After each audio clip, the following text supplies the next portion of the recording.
Hi everyone. Hi, today we are making another one of our kind of staples like broth and nut milk that we make at home regularly. We're making our ghee. Again, super easy, and lots of people in our Clean and Simple Reset have been making ghee and have said like, I'm never buying ghee again. It's so easy to do. So ghee is also known as like clarified butter, and it's basically the oil of the butter without the milk solids in it. So it can be better for people who are intolerant to dairy, or like in the reset we're not having dairy. So that's why a lot of people prefer to use it. Also, it has a higher smoke point than butter, so you can cook with it without it burning. And yeah, I mean, it keeps well in the fridge. It's pretty easy to make, so we just thought we would show you how we make it. How much? This is 500 grams of butter, which would be 2 blocks. In Australia, normally they're 250 grams. For some reason, this block is 400 grams. But this is the butter that we like to use. It's West Gold. It's from New Zealand, and it's grass-fed butter. So you want to use, like, if you go into the trouble of making it, you want to make sure you're using a good quality butter. Another good one that they've just started selling in Australia is Lewis Road Creamery, which is another New Zealand grass-fed butter. So if you don't want to have to make ghee, you can buy it pretty easily. This one is available in our Woolworths. The brand is Cocoa Earth, and it's grass-fed ghee. It's in the kind of oil, cooking oil section up on the top shelf at our Woolworths anyway. And we really like this one, which we've bought online before. It's called Fourth and Heart. This is actually a garlic flavoured one.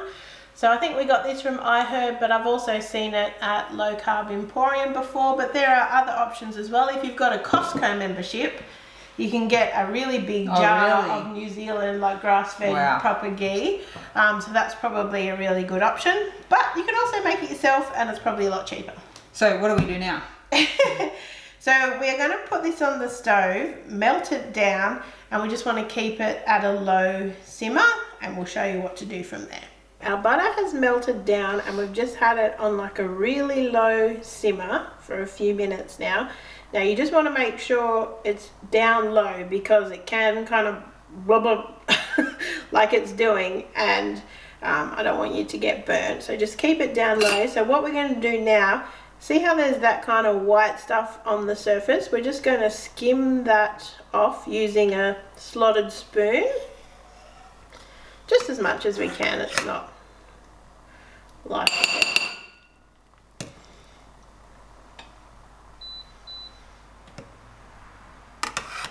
So now it is right down as low as it can go. So it's just going to bubble away for about 15 to 20 minutes. It'll depend on the size of your saucepan and everything. But what you'll see will happen is all of the kind of milk solids will sink to the bottom and kind of create a layer at the bottom. And then you'll be left with like a really clear kind of golden oil, which we're then going to strain off. And that is our ghee. So we didn't mention before some of the kind of equipment that you'll need as well. So we like to have a nice kind of clean, sterilised glass jar that we're going to store it in. And then we like to strain it to make sure that we get all of the milk solids out of it. So I've just got a bit of cheesecloth in a strainer here, and I'm going to strain it into this jug, and then we'll pour it into there. If you don't have this, you could use maybe like a clean Chucks kind of cloth. But yeah, here is our ghee. So it's a bit tricky to see, but basically there's like a yellow oil layer, and then on the bottom there'll be like a layer of milk solids. So what we want to do is pour off the oil and keep the milk solids in here. I have let it cool down a little bit as well, just so it's a bit safer to deal with.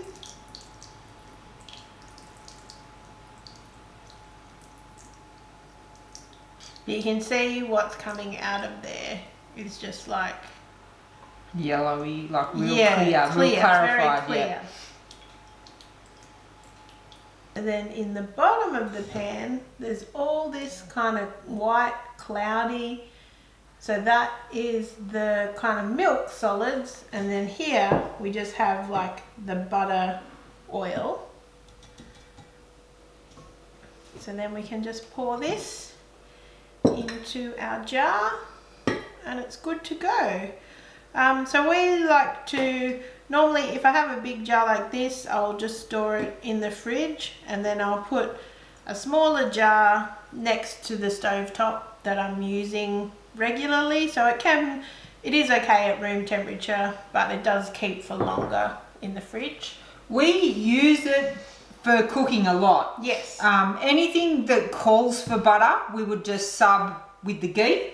Yeah. And like I fry my eggs in it. Mm-hmm. What other things do you cook in it? Anytime I'm like so if I'm frying up some vegetables or something. Yeah, so just you can use it in place of butter or in place of oil in a recipe.